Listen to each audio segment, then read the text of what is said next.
These 9-year-old twins are now living in an orphanage after enjoying a luxurious lifestyle without their parents for 14 months. It all boils down to them being snitched on by their own delivery guy. The year is 2022 in Miami, and now Sofia and Valentina Herrera are living in a 3 million penthouse on Brico Avenue, and everyone thinks that they live with their millionaire parents.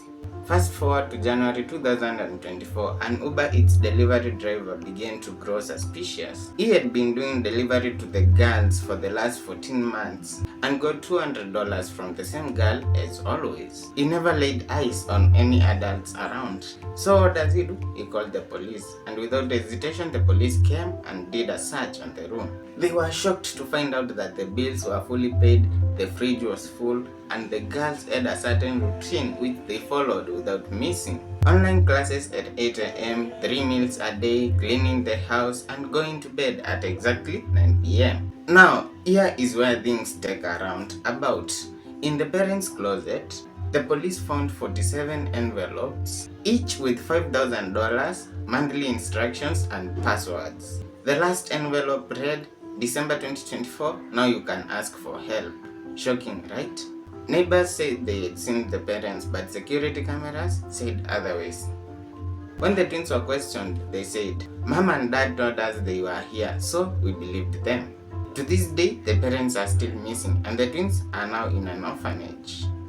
Oh my God, bro. Oh, hell no, man. What the fuck, man? In my own opinion, I think the delivery guy should have minded his own business. The girls were doing okay, and he got $200 on each delivery he made. Sucks to be him, for real. So, did the police take the money? No one knows. Some people are very creative when it comes to taking things literally. Like for instance, you decide to smash on the moon, so as to call that honeymoon. Now, here's the context to all that. A 25-year-old guy by the name Dad Roberts is an intern at NASA in Austin, and there he notices a safe which contains rocks collected from the moon. What eats his mind first?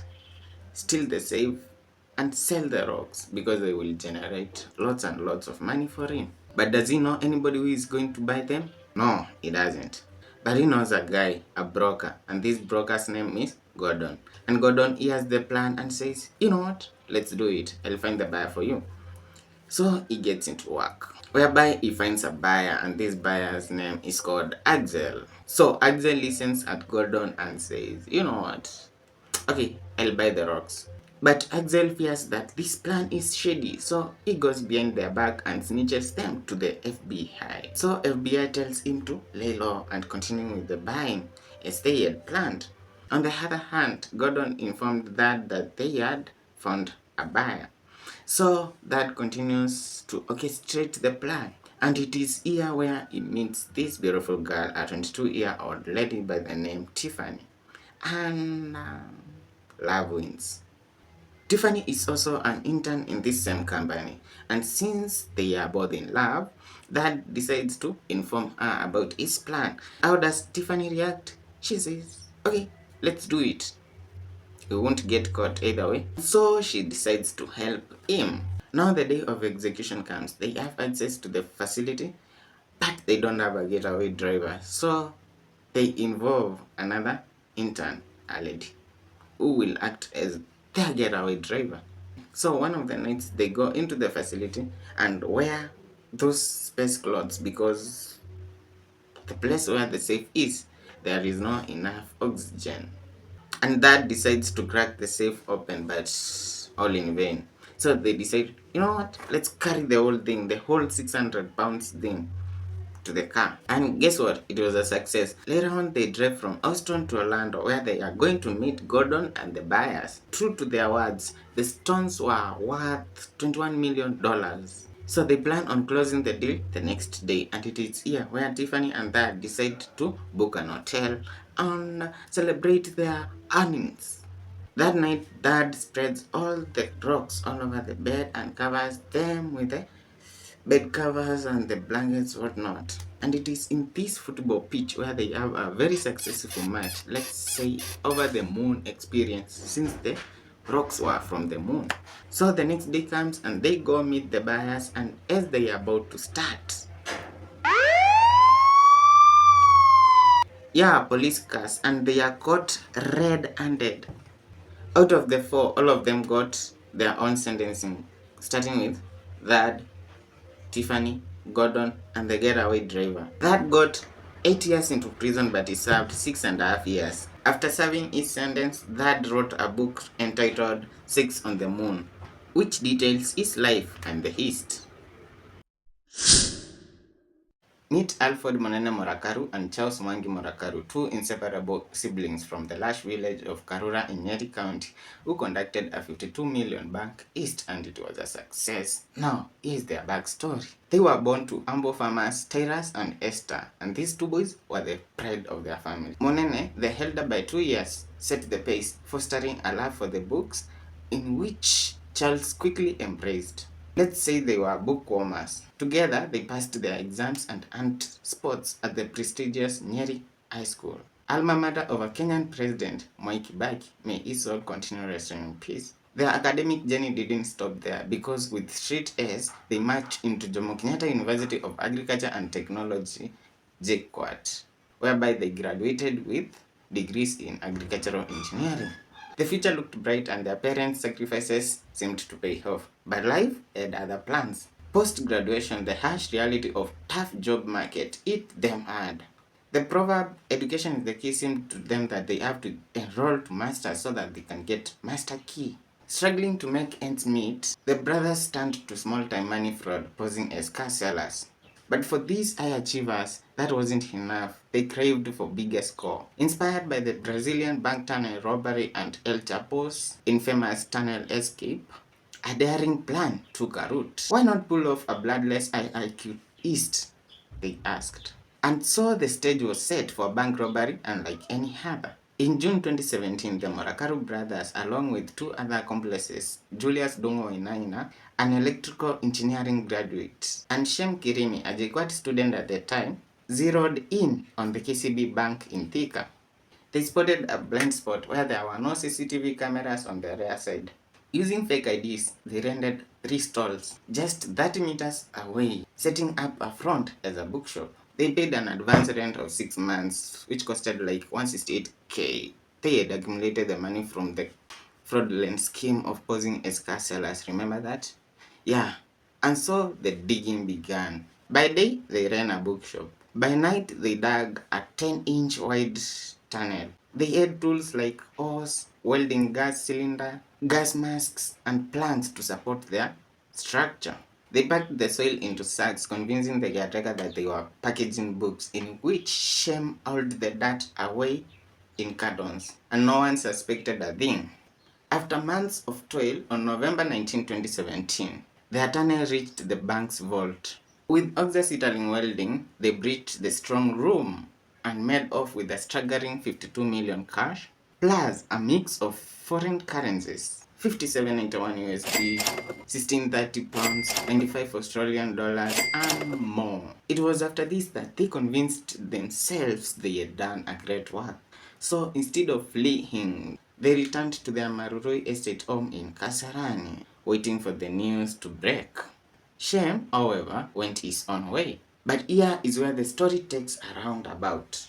One of their neighbors, let's call her a snitch, she notices their odd behavior and tips off the police a week later. The two brothers and Julius were arrested, and the authorities found SIM cards and stolen IDs, leading them to 17 million cash hidden in Juja house, along with various foreign currencies. Shem was later nabbed in Mutwapa enjoying a carefree night out. Let's call him the Minister of Enjoyment in this story. Oh yo, I thought they would escape.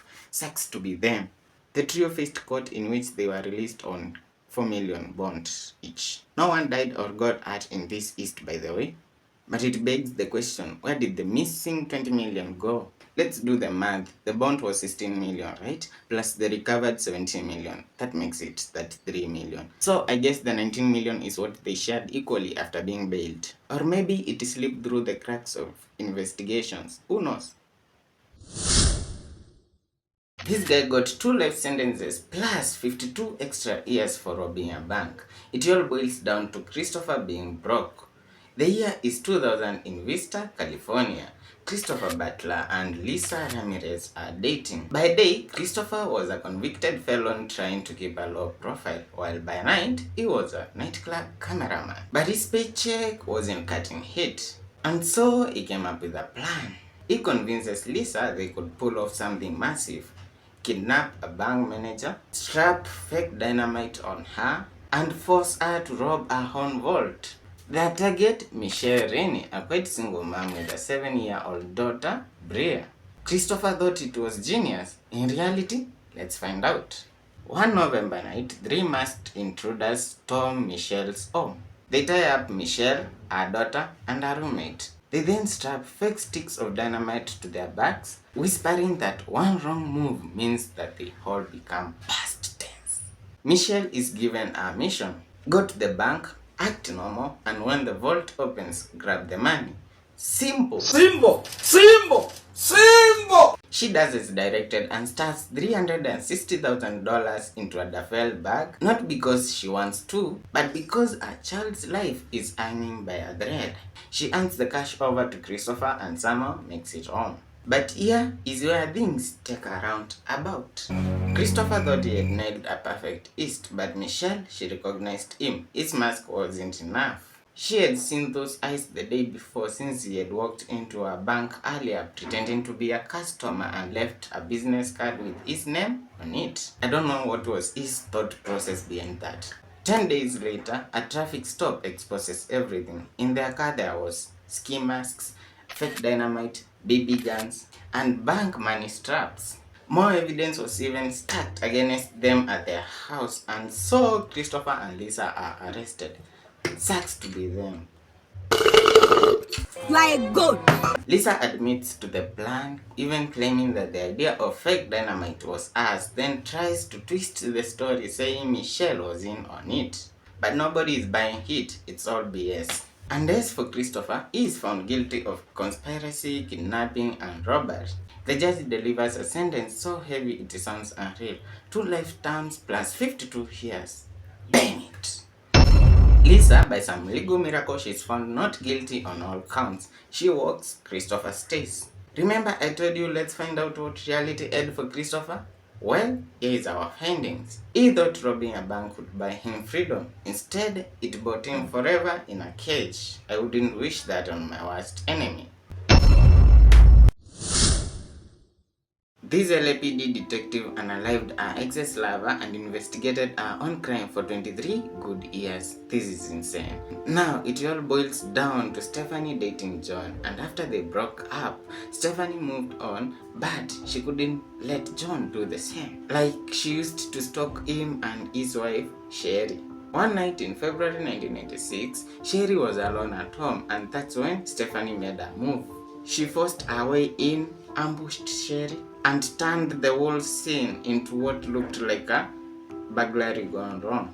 Furniture was toppled, valuables were scattered, but this was no robbery. Sherry had been beaten, shot multiple times, and even bitten on her arm. Stephanie staged it perfectly to mislead the detectives, and since she herself was a detective, she knew exactly what investigators would look for and how to avoid suspicion. And for years, nothing pointed back to her. The bite mark swab was stored, but DNA science wasn't advanced enough yet, so the case went cold. Meanwhile, Stephanie kept climbing LAPD ranks, even working in the art theft detail, while secretly carrying the weight of what she had done. But now, here is the straw which broke the camel's back. In the 2000s, cold case investigators reopened Sherry's file. The old bite mark swab was tested with new DNA technology, and when detectives secretly collected Stephanie's DNA from a discarded cup, boom, it matched perfectly. In 2009, she was arrested. By 2012, her trial exposed everything. the jealous ex-girlfriend, the threats, and the staged crime scene. The jury didn't hesitate. Stephanie Lazarus was found guilty of first-degree murder. Just imagine, after 23 whole years, like, the DNA sample remained in the shelves untouched for 23 good years. What a miracle. Her sentence was 27 years to life in prison. Even while locked up, she received her LAPD pension checks. So ironical. From a detective to life behind bars, all because she couldn't let go. In 1965, Brian Robson was a 19-year-old from Cardiff, Wales, who had gone to Australia as part of an assisted immigration scheme. He didn't like life there and desperately wanted to return home. Let's say he had homesick. But the flight back home cost around 700 euros, which was way beyond what he could afford at the time. So he came up with an insane plan to ship himself back to the UK in a wooden crate. With the help of two Irish friends, he built a box about the size of a small refrigerator, packed a suitcase, a pillow, and a flashlight. Then had himself sealed inside. They nailed it. The crate was marked as cargo and loaded onto a Qantas flight. Now, here is where the whole thing takes a roundabout. Instead of flying directly to London, it got rerouted, first to Sydney, then to Los Angeles. By the time the crate arrived in the US, Robson had been trapped inside for several days with almost no food, little water, and barely any air circulation. He nearly became past tense. When the crate was finally opened in Los Angeles, that is after 5 days, stunned airport staff found him inside, weak but alive. Thank God. US authorities initially considered charging him, but instead they gave him treatment and sent him back to the UK safely in first class. This time, it doesn't suck to be him. The stunt made headlines worldwide, and Brian Robson was known as the man who posted himself home. Decades later, in 2021, he even published a memoir titled The Great Escape about the experience. That said and done, it's a win for him. What about me? It's you hitting that subscribe button, liking and commenting. Thanks in advance.